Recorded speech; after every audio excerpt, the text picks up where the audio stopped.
Welcome to another episode of Outside Shots with my man Eddie Johnson, who is live from LA.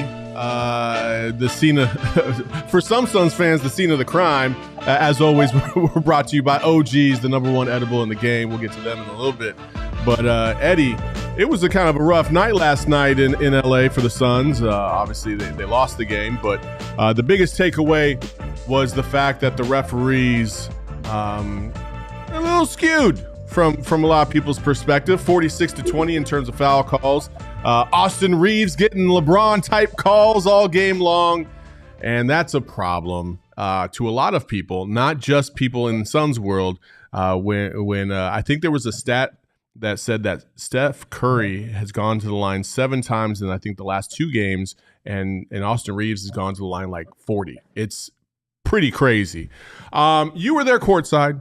You got a great view of the game. What was your take on really last night's performance by the officials and overall by the Suns? Well, I think I need to buy a few of these for the officials. I mean, these glasses right here, seriously, like, they make little things look real big. And I think we should put a slow motion camera on there so they can see that when Devin Booker drove to the rim yesterday in the first half, D'Angelo Russell basically tried to take his damn wrists off. Mm-hmm. No foul. No foul. It's getting to the point it's disturbing. I'm not going to go at the fact that Reaves is getting to the line. The kid knows how to get to the line. He draws contact. He's very animated. And so this is not about Reaves. So I'm not going to take his thunder. It's just about equality. That's all. It's about equality. It's about if you call a foul on us, then why are you not calling a foul on them when it's the same kind of contact? I mean, they even tried to give Devin a foul when all he did was keep his position on the court, not let the defender run past him. He was going still in a diagonal dribble, and Scott Foster called the foul on Vanderbilt. And then the other official on the other side probably hadn't blown his whistle in a while, and he wanted to be creative, and he ran his ass over there and tried to call a charge. Now, this is the problem. It forced Monty to use his challenge. The bad call by the official forced Monty Williams to use his challenge. So now, no challenge. Because a couple of plays happened where he could have challenged and he couldn't when the game was pretty close at the end. So, yeah, I mean, look, are the Suns guilty of fouling too much with their hands? Yes. So I'm not going to, absolve them from what they're doing. They're not moving their feet as well as they should to stay in front of guys. And so they're part of the problem too, okay? So, but come on. I mean, Devin Booker's been playing inside the paint, man, all year, trying to get to the rim, going up with pressure, can't get fouls. It's just, I don't get it, man. I don't get it. I think that they need to send all the officials to Phoenix, and they need to go into a seminar and tell the Suns and show them video that none of this is true, because I bet you they can't. Because it's really getting egregious right now, and I'm a little upset about it. Yeah, I think a lot of people are upset about it. And to your point, just equality on both ends of the court. And I said last night on the Suns show, I agreed with you. I thought that the defensive positioning by the Suns in a lot of places lent itself to easy defensive fouls. And that's something they got to clean up. In addition to that, the other thing is just the overall sloppiness of really the screens that were being set and being called as offensive, obviously illegal screens. I thought that was something that's easily controllable. But outside of that, the calls going one way in a very, very heavy way, when the team that the visiting team is doing the same exact thing on the other end and not getting the same calls. That obviously is what you pointed out, and that's the biggest problem here. And I think that's what leads to the frustration by the team. Now, the Suns again, You can't cry wolf a million times in a row and expect different results sometimes. And I think the Suns are starting to build that reputation as a team that constantly complains all the time. Fair or not, we've seen it a lot. We've seen a lot of complaining a lot of times. And I think it starts to fall on deaf ears with some officials. Like, dude, you complain all the time. I don't know what you say when you say something, if it's valid or not, or if you're just trying to get a call. Like, I think there's some merit to that. But last night specifically, and other instances, obviously, Devin Booker specifically does not get a superstar whistle, number one. I felt like he got the superstar whistle like maybe 2 years ago, 3 years ago, more consistently than he gets it now, which is really baffling because he's a much better player and much smarter at trying to draw contact now than he was before. I don't understand the disconnect between the officials and what Devin Booker is doing, and why. I don't know if maybe it's his body.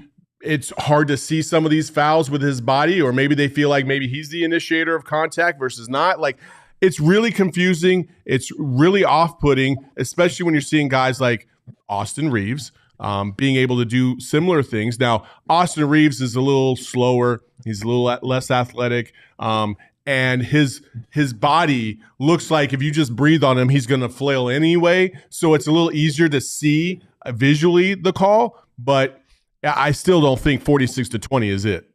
That's the problem.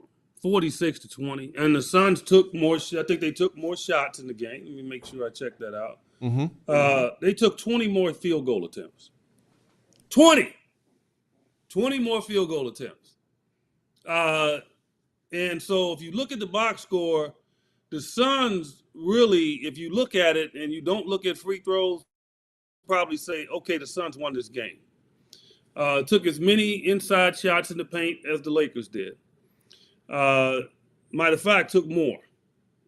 So I'm trying to figure it out, man. I'm like, we've talked about this ad nauseum. We've talked about maybe the Suns should, tone down their body language when things happen. Maybe that'll help. But you know what?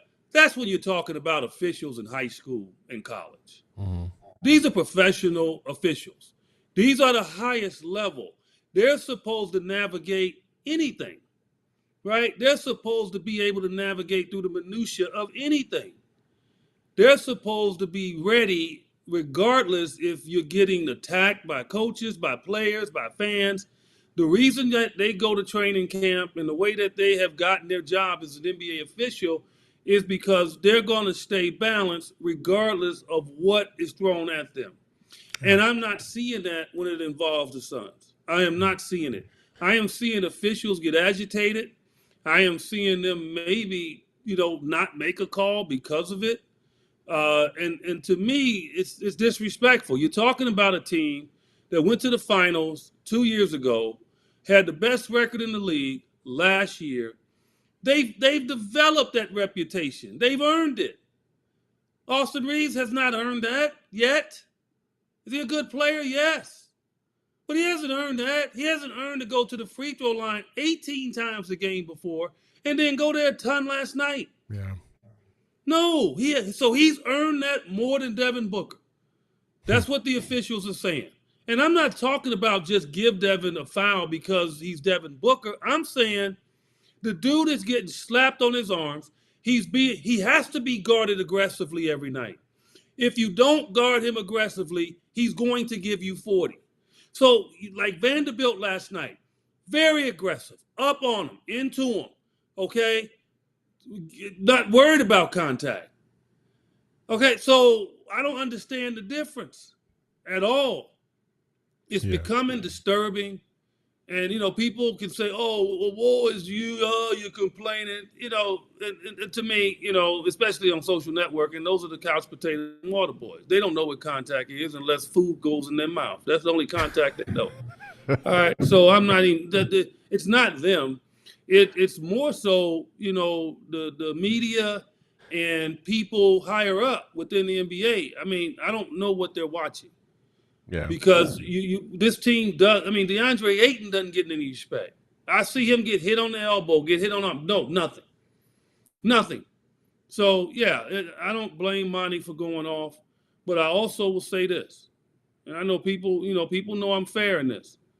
The Suns got to do a better job of playing defense with their feet and not their hands. Like that is a recipe for foul trouble. Yeah. And our big men, especially Jock Landale and other guys, because they're undersized a lot of the time. So they're playing defense, Torrey Craig, all with their hands, Josh Okogie with their hands, and not trusting that if you stay in front of the guy, you make him take a tough shot, that probably he's going to miss it. Seems like we bail a lot of shooters out, man, by trying to reach in. And I would count maybe 7 times last night. Well, we bail shooters out, man, by just touching their arm or just or hitting them and not trusting that you staying in front of them could force them to miss a shot. Yeah. And that has to change. Monty finally let it loose last night. And if you didn't get a chance to see it, here it is. I spoke with Joe last week. I can sit here and rant and rave about what I feel like is not a fair whistle. It's just not.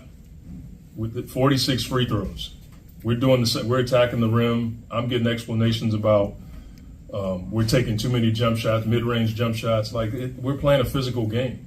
They had 27 free throws in the first half. They end up with 46. When do you see a game with 46 free throws for one team? That's not right. I don't care how you slice it. It's happening to us too much. Other teams are reaching, other teams are hitting, and we're not getting the same call. And I'm tired of it. It's old. 46 to 20 free throws. Right. With Devin Booker on our team. He gets 12. Josh gets, our bench had no free throws. I'm over it. Been talking about the same thing for a while. Doesn't matter what team it is. Last game, Shea gets I think he had 19 free throws. 19, man. And it's old. And so I'm tired of talking about free throws. Our guys have to do their job. We understand that. But that's a huge disparity. 46 free throws. And I'll say it again, 46 to 20. That's it. That's all I got to say. Yeah, the mic drop right there. Listen, man, that's about as heated as you're ever going to see Monty Williams in a post-game presser.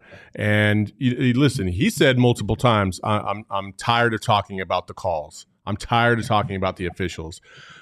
Brother, so am I. I think everybody's tired of talking about the officiating and the calls. And I don't know what the solution is here, but EJ, Monty is not a very vocal guy, when it comes to controversy. He's not a very vocal guy when it comes to really putting people on blast. He likes to keep things pretty calm, close to the vest. He tries to approach things as professionally as he possibly can. Obviously, we've hit a point where there's some frustration on his end, obviously. There's some frustration on his team's part, and he's trying to speak out about it. What was your take on Monty? No, he has to protect his players, and that's part of his job description. He has to protect his players because if he protects them, then it saves them from getting fined after games. It saved them from getting texts. And so, he has to do that. And look, he's looking at the same thing that everybody else is looking at home. Back in the day, they didn't have all these stats available during the course of a game when I played and things of that nature where fans can keep up with it unless they got a pencil and they're just keeping track themselves. Now, you can go get all kind of stats you want during the course of the game. So you as a fan, you're sitting there watching it as well.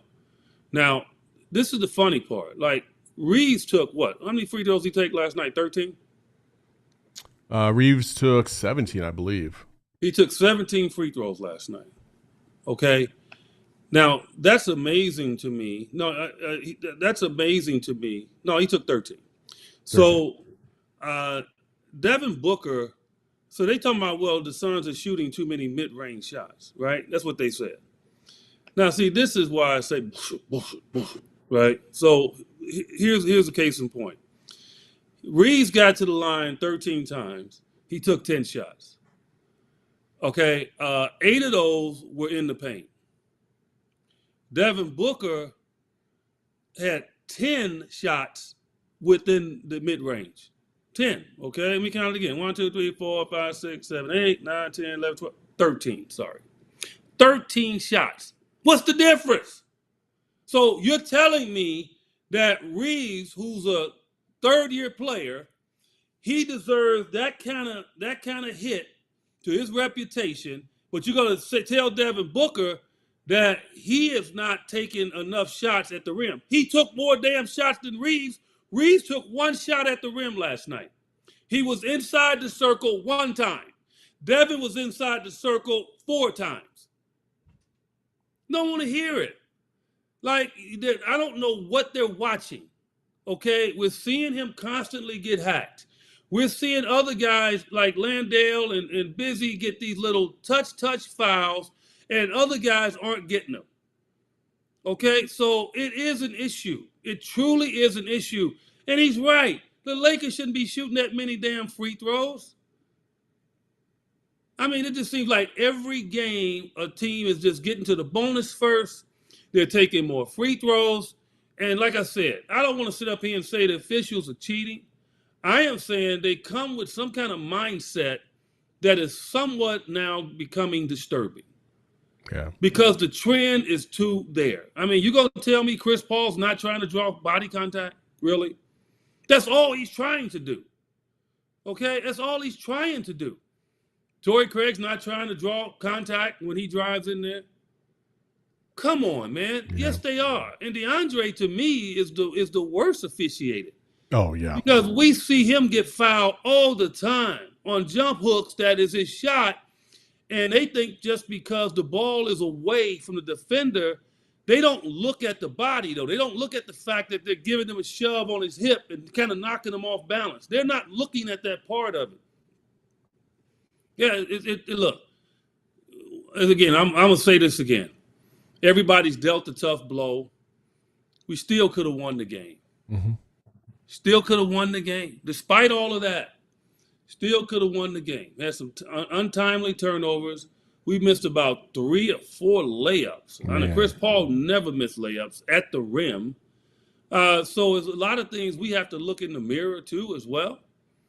And so, yeah, you know, what you going to do, though, right? You got to show up tomorrow in Sacramento, and you got to be ready to play. Now, there's De'Aaron Fox that Suns are going to deal with tomorrow. He's a lot like Devin then. Let's see how many fouls he get. He's a lot like Devin. He's a get in the paint, jump straight up and shoot guy. He's not trying to jump into your body. He's not trying to do any of that. Yeah. Okay? Sabonis likes to shoot a left-handed hook, just like DeAndre, away from his body. Let's see how many fouls he gets. Yeah. Those are the things I'm going to be watching tomorrow, and I'm going to be very vocal about it because I think it's getting to the point where I have to. Yeah, it's a very interesting scenario that's playing out for the Suns. The last takeaway I have is you kind of alluded to it. You got to control what you can control, and I think the Suns as a team, too many times, especially the last 2 games, where they've pulled it close to 1 point or they've had the lead in the fourth quarter, and then defensively they've melted down. They've missed some bunnies, they've missed some easy shots, and they've turned the ball over. Like those 3 things you can control yourself, right? And the Suns are going to have to clean that up, especially when they're in the thick of the playoff race, because right now, it's a shitstorm out there with how many teams right now that are eligible to be in the playoffs record-wise by the end of this season. It's going to be it's a mad dash to the finish line right now. The Suns currently in the 4th spot still, despite losing 5 out of their last 6 games. I have no idea how we're still in the 4th spot. Well, this is how. It's because the West is also cannibalizing itself. And, you know, last night I sat there and I talked about the fact that, you know, hey, the Suns could very realistically lose another 2 or 3 games in a row. You just don't know how they're playing. However, the one thing that I don't think I really thought about clearly enough was the fact that all these other teams are going to have to play each other too, and they're going to have to lose some games as well. And so that kind of keeps the Suns kind of on that hovering point right there. And so I think by the end of the day, the Suns will end up with the 4 or the 5 seed, especially if they can hold on for another week and then KD comes back and everything will kind of smooth out. They'll get a couple dubs before the end of the season and head into the playoffs, hopefully at full strength. But the playoff positioning as it stands, EJ, What has surprised you about the cannibalization of the West? Well, I think the East is finally, I think, kind of trumped the West in a sense. I thought after the trade deadline that the West had taken it back, and maybe they have in a weird way. In that it's so the parity really ramped itself up. But you're talking about a lot of teams right there in the middle of the pack that's dealing with injuries too, right? Mm-hmm. So if you start at 4 with the Suns situation right now with injury, you had Golden State that hadn't had Wiggins for the last couple of months. Steph just got back. They're still watching Clay on back-to-backs. The Clippers just lost PG. PG. And, so Minnesota, they just got finally, halfway healthy. And, Karl Anthony Towns comes back, has a good game. But Anthony Edwards is still beat up. So the Thunder, they're not injured. They don't have injuries right now. So that's why they're competing. The Thunder are the team that I'm going to say will sneak in to that top 6. And the reason why, you look at their schedule for the remainder of the season. It isn't for the remainder of March. This is who they got. They got the Clippers without PG. They got the Lakers. Okay. Then they got the Trailblazers, the Hornets, the Pistons, and the Pacers. Like, if you're OKC, you're probably in the best position of any of those teams that are above you and below you, period. Like, and they got a great opportunity to sleep into that 6th spot before the season's over, which is phenomenal. It's crazy to think about that. But because they have a great opportunity, they'll lose some of them. That's just the way it goes. It's true. And because those teams that you mentioned at the end, they're not playing for anything other than making sure that they don't get in or they don't get to a point in the standings. They'll play it out. And so, a lot of times when you look at strength of schedule and all of that, I don't pay too much attention to it at the end of the season because it's a lot of different, things that's going on that can help a team win or a team will lose. Like Houston has beaten some good teams lately because they're trying to play out the schedule. They're trying to play for next year. They're trying to develop rhythm. So I don't too much buy into it at all. I just think if you look in the mirror and you got to win. The Suns' schedule is not easy, but good. That means it gets you ready for the playoffs. That means you don't back in. You got to go earn your way in. And that's the way you look at it. If the Suns want home court advantage, they're going to have to find a way. They can't sit around and say, woe is me. I understand the dynamic. I think sometimes people don't. And I'm going to try to break it down for everybody. People are saying, the Suns are struggling, even with DeAndre. Right? Even with DeAndre, Suns are struggling. But what they don't understand is, we gave up, 2 players that's playing right now, Mikal Bridges and Cam Johnson. We gave them up. All right? We gave up Dario Saric. And who did we get back? We got back Kevin Durant. We got back Darius Bazley. We got back T.J. Warren. T.J. Warren and Bazley aren't really playing much, although I was excited to see T.J. get some time last night, and I thought he was very productive, and I hope that continues. So now we don't have Kevin Durant. So if you go backwards and you say, say the trade wasn't made, that's equivalent now to having Cam Johnson out with injury, Mikal Bridges out with injury, DeAndre Ayton out with injury. So, and not have Dario Saric. So that's basically what we're playing with right now. So I want you to look at it that way and understand that, I expected some struggle because they're undermanned right now. And so that's why it'd be great to see KD get back. From what I understand, he is very close to getting back. And so that is a great sign there. And hopefully DeAndre will be ready here, after the Suns return this weekend. So, that's our team. And right now we don't have our team. And we're fortunate that we're still in that 4th spot. For sure. Just to give a little clarification, the Kings are in the 3 spot, five games in the loss column above the Suns. So it's going to be very, very hard for the Suns to catch them. That's probably not going to happen. But right behind the Suns in the 4th spot are the from 5 all the way through 12. You have the Suns with 34 losses, the Clippers with 35, the Warriors with 36, the Timberwolves with 37, OKC with 36, Dallas with 37, Lakers with 37, Utah with 37, and the Pelicans with 37. When I say it's jumbled up, folks, that's what I'm talking about. Jumbled up, man.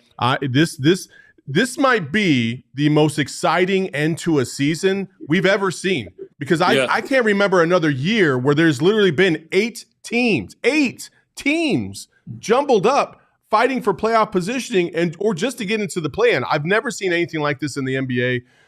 The play-in right now, the play-in is looking like a genius move because of it keeps more teams involved through the end of the season, and it's been phenomenal to watch. Let me say this. Right now we have two teams with 50 wins. They're both in the East, okay? Last year, Miami had 53, Boston 51, Milwaukee 51, Philly 51, right? Phoenix 64, Memphis 56, Golden State 53, Dallas 52.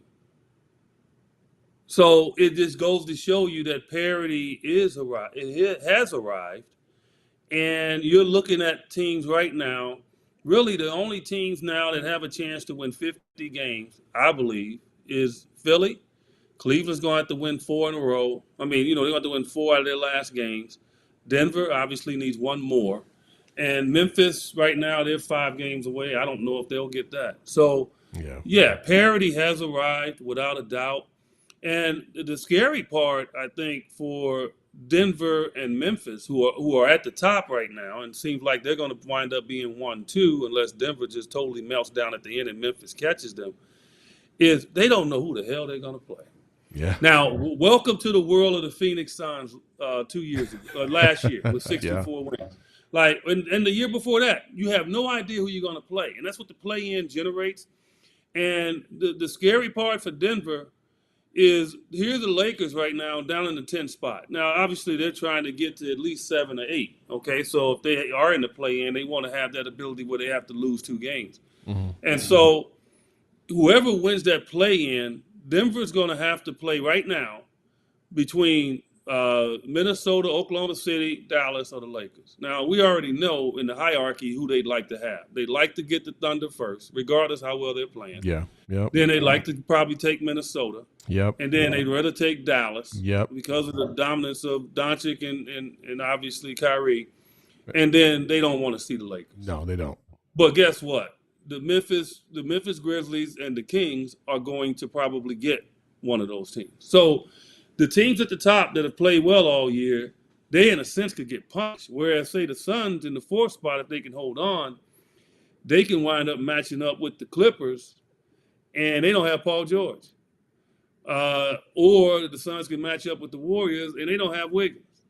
All right, and so their defense has been porous, and they've been playing, pretty poorly on the road. But yet, I think they've won their last 2 on the road. So, yeah, it's unfair, but the Suns experienced that over the last 2 years, and so I'm not saying woe is me, but that's the parity of it all.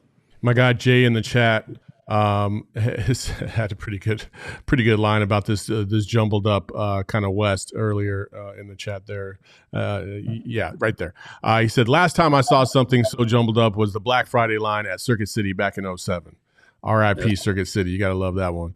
And then Buck Dog in the chat as well said, exciting if we make the cut, heartbreaking if we don't. That could be chiseled on anybody's Suns tombstone. It's just the highs and lows of being a Suns fan. You don't know what's going to happen.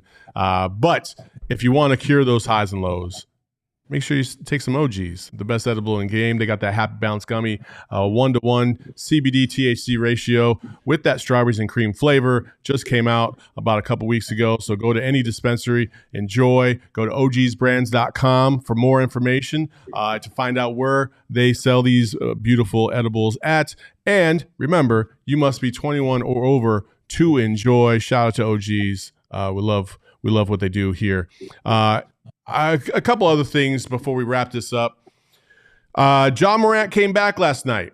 The Memphis Grizzlies clinched a playoff spot, but obviously on the heels of him coming out of a rehab, and obviously and still admitting that there's still work to be done on his end to deal with anxiety and stress and some of the other things that he's dealing with. Papa Morant. seen courtside along with his uncle wearing this hoodie that says redemption. And listen, I'm all for trials and tribulations and overcoming adversity, but in this regard, I don't know what are we talking about here? Redemption of your own self-inflicted kind of errors? Redemption for I don't get this at all. I don't understand it at all. I don't understand the redemption story doesn't start at a gentleman's club with a gun in your hand. I'm sorry. It just doesn't. That's not how the redemption works. You know what I'm saying? So I don't know if you saw this, Eddie. What was your takeaway on good old Papa Morant showing off the redemption story, apparently coming to a Disney Channel near you? Well, you look up the meaning of redemption, right? First meaning is the action of saving or being saved from sin, error, or evil. Okay? The second is the action of regaining or gaining possession of something in exchange for payment or clearing a debt. Well, it seems to me he's trying to make money off that damn hoodie. Because basically, John Morant, if he doesn't make an all-NBA team, can lose up to $39 million. Wow. So, Papa Morant, you're looking at the money that he lost because that's your money too, because obviously he's taking care of you, and rightly he should.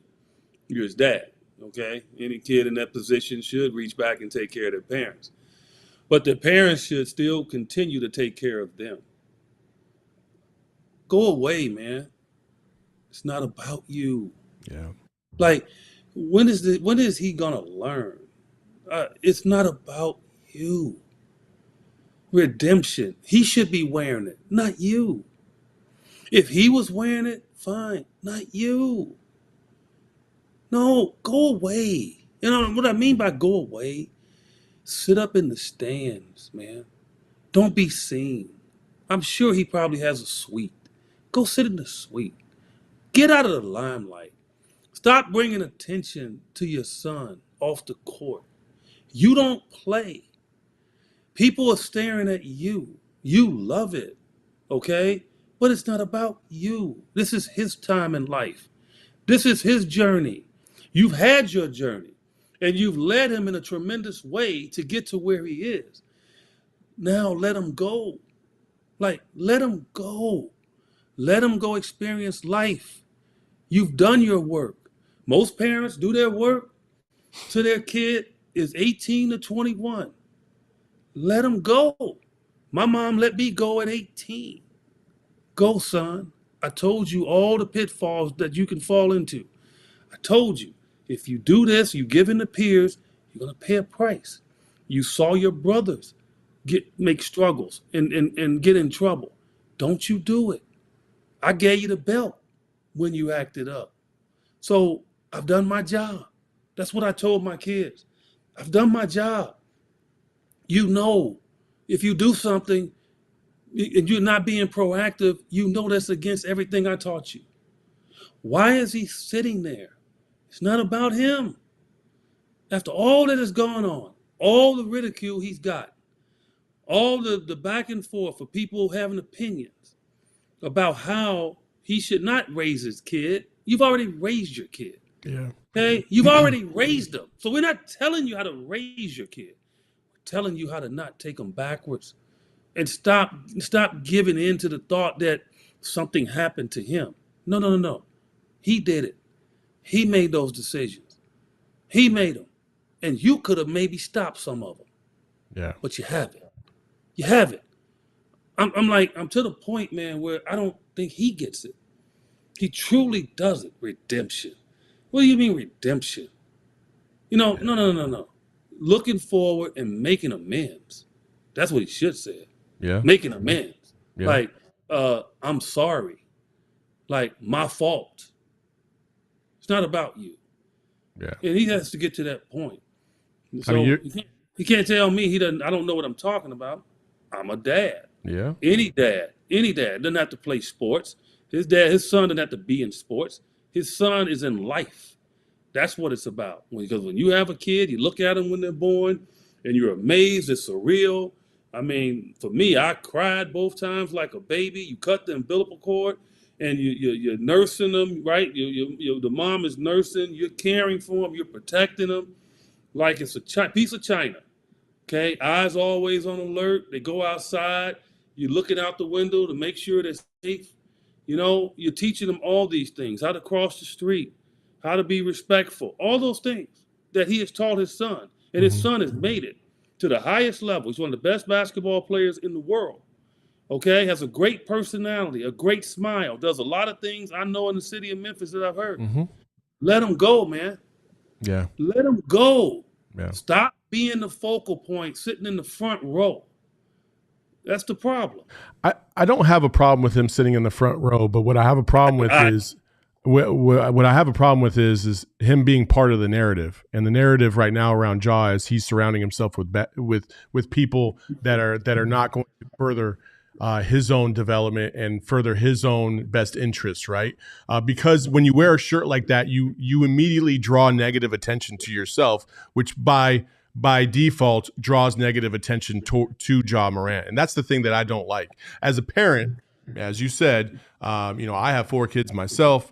And every time I go to a game, I'm not one of those parents that sits there and shouts at their kid while they're playing their sport. I'm not one of those ones that's wearing the gear and all this. No, I'm just here to watch my son play or daughter play and watch them participate and do the things in life that I have taught them to try and do and lead by example to do.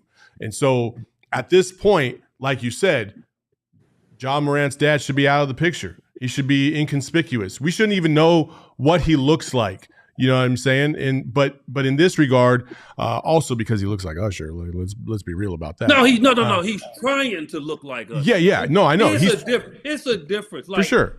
Like I look like Denzel, but I'm not walking around trying to look like Denzel. Brother, come on now. Hey, come on, man. Look, people told me I look like Denzel. No, you know? come on now. I hold it. No, I'm not. no. Hey, look. Now, you can't come over here talking about couch potatoes and water boys and then compare yourself to Denzel Washington. That is not how this is gonna go. Look, man, I walked on the floor last night with that tight Italian suit from my boy Minas at Brothers Taylor's.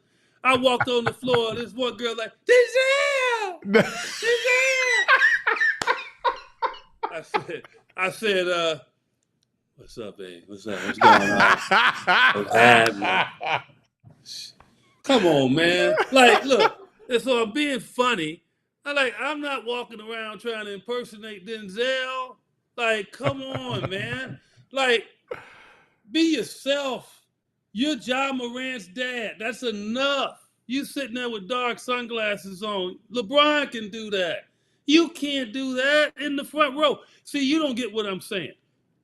It's some parents that have sat in the front row. Like, Kevin Durant's mom sits in the front row. Some people have to sit in the front row. But sit there with class. Like, sit there and be, inconspicuous. Did I pronounce that correctly? Yes. And just watch the game. Yeah, you can get excited. You can get upset. But don't be over there going to confrontations like he did with Shannon Sharp. Like, getting into it like it's about you. You walk in the arena, there go Ja Morant's dad. He walking in, he got the dark sunglasses on. Man, stop. Yeah. That's what I'm saying. So don't sit in the front row grabbing attention from your son. This is his theater. Yeah. Like, this is his theater, man. You have done your work, and great job. Great job. Now, stand to the side and enjoy the fruits of your labor with your son spoiling you to no end, taking care of you as he should, and now let him have his time. Not you with hoodies on, man, and all this stuff, man. He act like he a baller, man. Like, no, dude. I ain't even seen him shoot a jump shot. You got to show me first. Xavier Woods in the chat said, you don't look like Denzel. You look more like Ray Charles. and now I'm thinking about it. If you had, I can sing like. If you had shades on, I could see it. I could see that a little bit more. If you had said Jamie Foxx in Ray, I would have been believed. Come on now, man. Jamie Foxx. Man, come on. I love my boy Jamie. That's my boy. No, I ain't looking like Jamie. Jamie can make them faces, man. He can get and he's a good looking guy, Jamie is, but he can make them ugly faces. Ain't no Denzel can't make any ugly faces.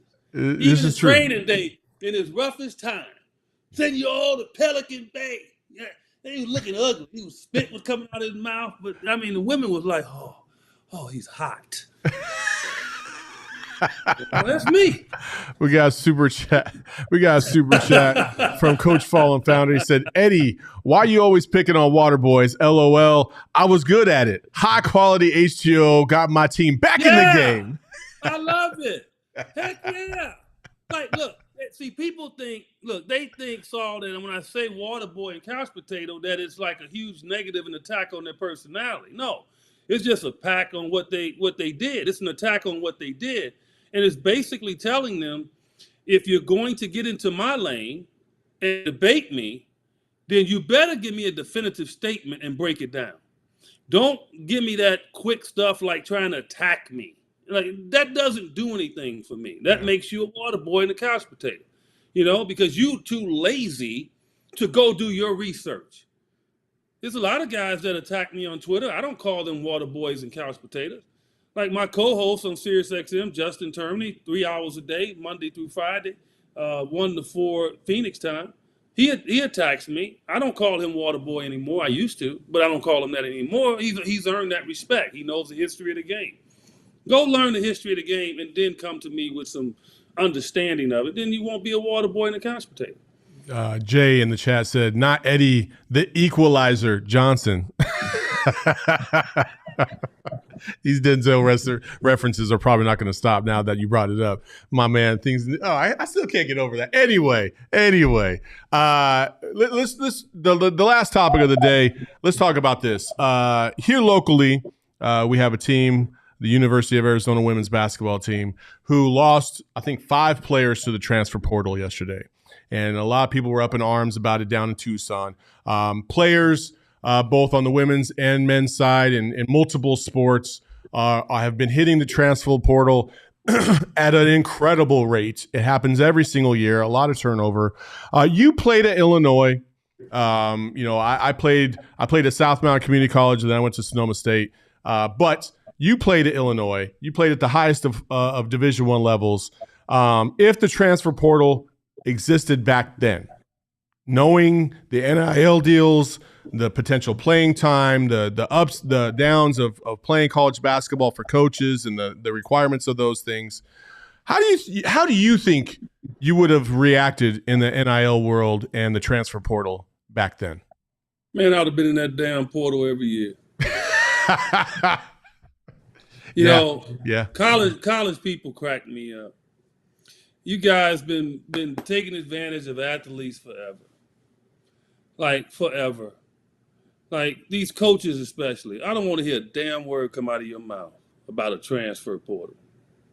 If I hear a coach talking about, oh, it's tough and people going, man, go kick rocks. Lady, go kick rocks. Don't do it with red bottoms on. Hurt your toes. All right? Just go kick rocks. You're the very people that is the reason why kids act the way they do. Why? You have a job. You recruited the kid. You got the kid to come to your school. You up and leave for a better job. You up and leave for a better job.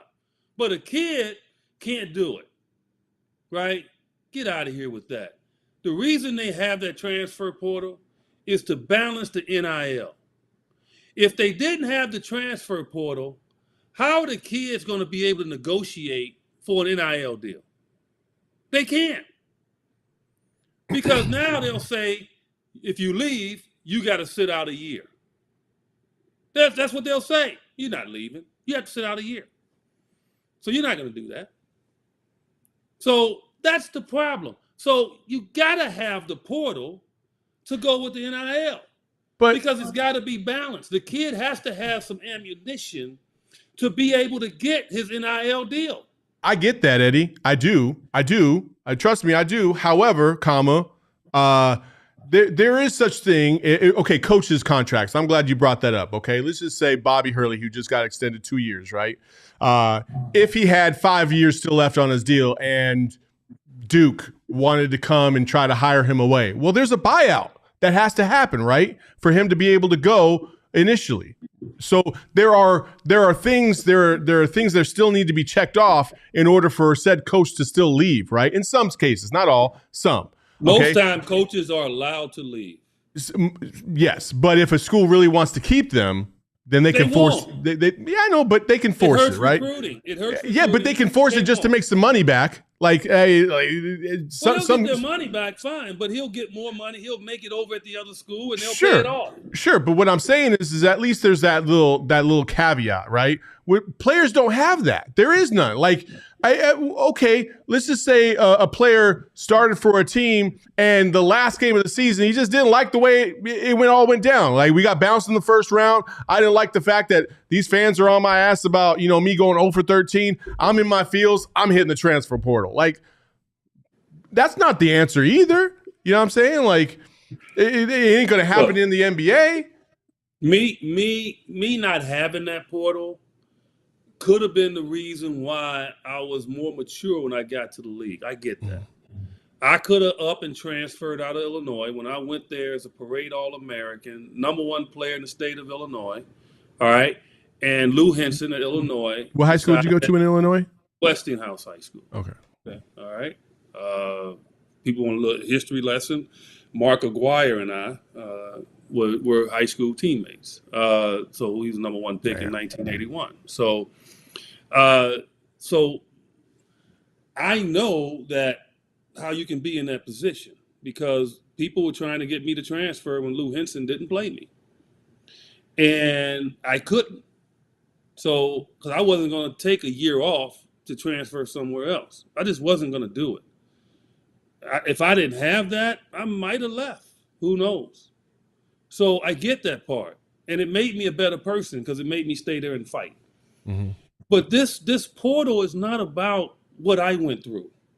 That's my point. Like, this portal is not about what I went through. This portal is more about money now. Like, and that's what's on the minds of these college athletes now, especially the ones that are doing well in their craft. It's about money. Like, if I'm going to stay in school 3 years, right, then I want to get paid while I'm in college. And that's what's happening right now. Some of these players, top-notch players, are making over $1 million. And I say good for them. Good for them. Because them dudes behind the scene at NCAA, they've been making money off us forever. Forever. I'm glad they're sweaty. I'm glad they're uneasy. I truly am. Because I didn't get a damn thing. Yeah. Okay? Nothing. And Illinois was making tons of money off of me. So I'm all for the athletes. And yeah, it's not pristine yet right now. And it'll get better.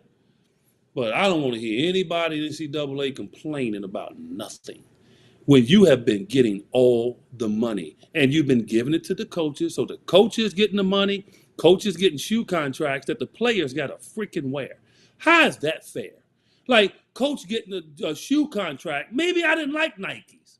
Like, Nikes, I love Nikes walking around in, but I had a hard time playing with Nikes because I always sprained my ankle with them. I don't know why. Maybe because the elevation from heel to toe. I don't know.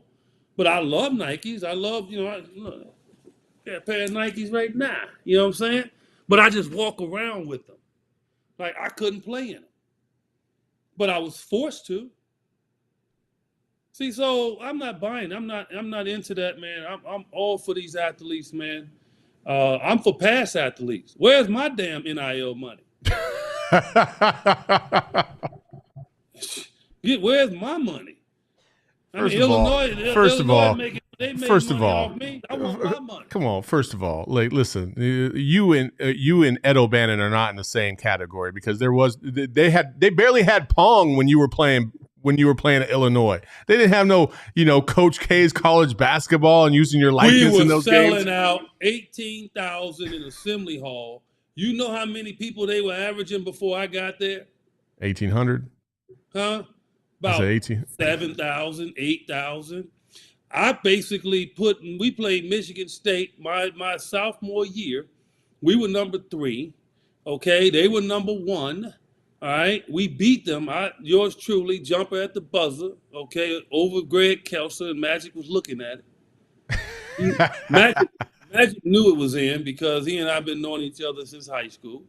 So, and they had standing room only, national TV audience, selling shirts like crazy with our pictures on it, my pictures on it, and I didn't get a damn nickel.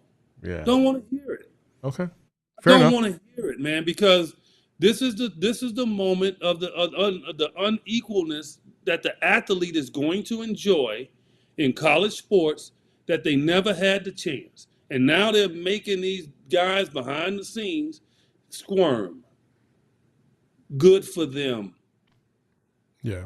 I'm all for players making what they need to make. Like I'm cool with that. And some of these players are transferring because they want bigger money. They want better opportunities at different schools, and I'm cool with that. I have no problem with that. I'm just saying, like, I do think that there's a little bit of some tightening up, if you will, in terms of how the NIL works to make it a little bit more. I'm not even gonna say equitable. But you will run into an instance where some schools will just have donors that have way more money than other schools and be able to find NIL deals in the millions and millions of dollars, which causes disparity across the board. And we got to find a way to be able to reward the same kind of athlete at Arizona as you would at Alabama. Like there's got to be a way. Otherwise, when you're broke. Uh-huh. When you're at zero salary, sure, those kids aren't trying to negotiate nothing. Now, some of them get lawyers. Those are the top kids at the schools. That's not true. That's not true. It's not the top kids at the schools. Literally, I know this for a fact. No. What I'm saying is I'm just saying most of those kids, that lawyers are going to gravitate toward them. Of course, all kids can go get a lawyer. Yeah. But I'm saying lawyers are going to gravitate toward the top athletes. Okay, it's going to be an easy transition for them to the portal and NIL. They know they're going to get paid. These other students don't know to what level they're going to get paid. So it's not about they want $1 million. It's about they just want some money. Like they don't know what they're going to get. Like the 6th person on the team, best player on the team, knows that they're not going to get what the best player on the team is getting, but they would like to get something.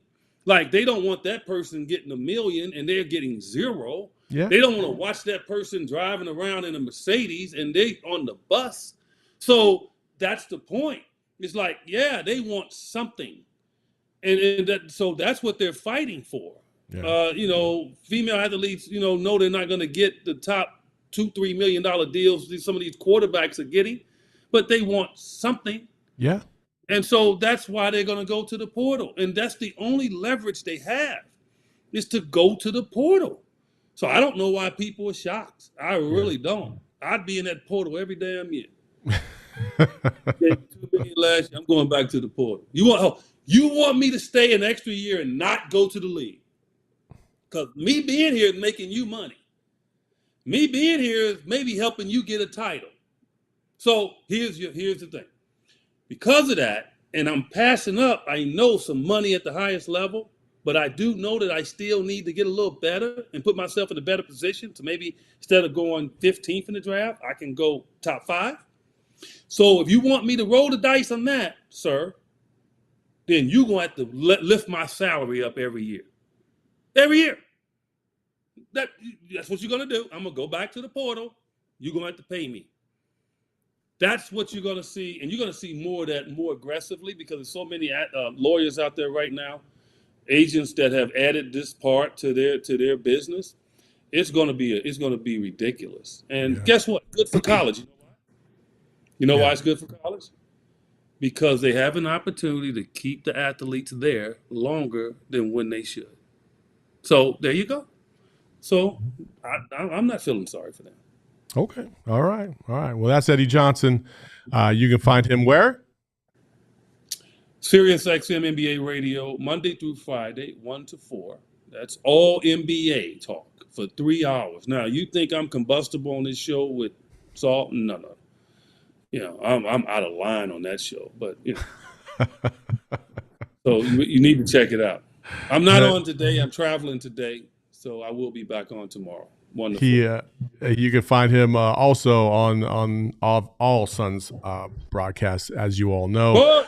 Tomorrow, the Kings, Suns, pretty big game. The Suns if the Suns can win that one, they would clinch a tiebreaker with the Clippers if that should need to happen in the first place. And listen, at the end of the day, I know the Suns are reeling, but they're going to be okay. I know everybody in the chat has been talking kind of. There's some anger a little bit back and forth with other people about the reasons why the Suns have been falling apart. But listen, KD and DA, that's all you need to know. Those two guys are back. Everything gets solved. KD, DA, and we gave up Cam and Mikal. Yep.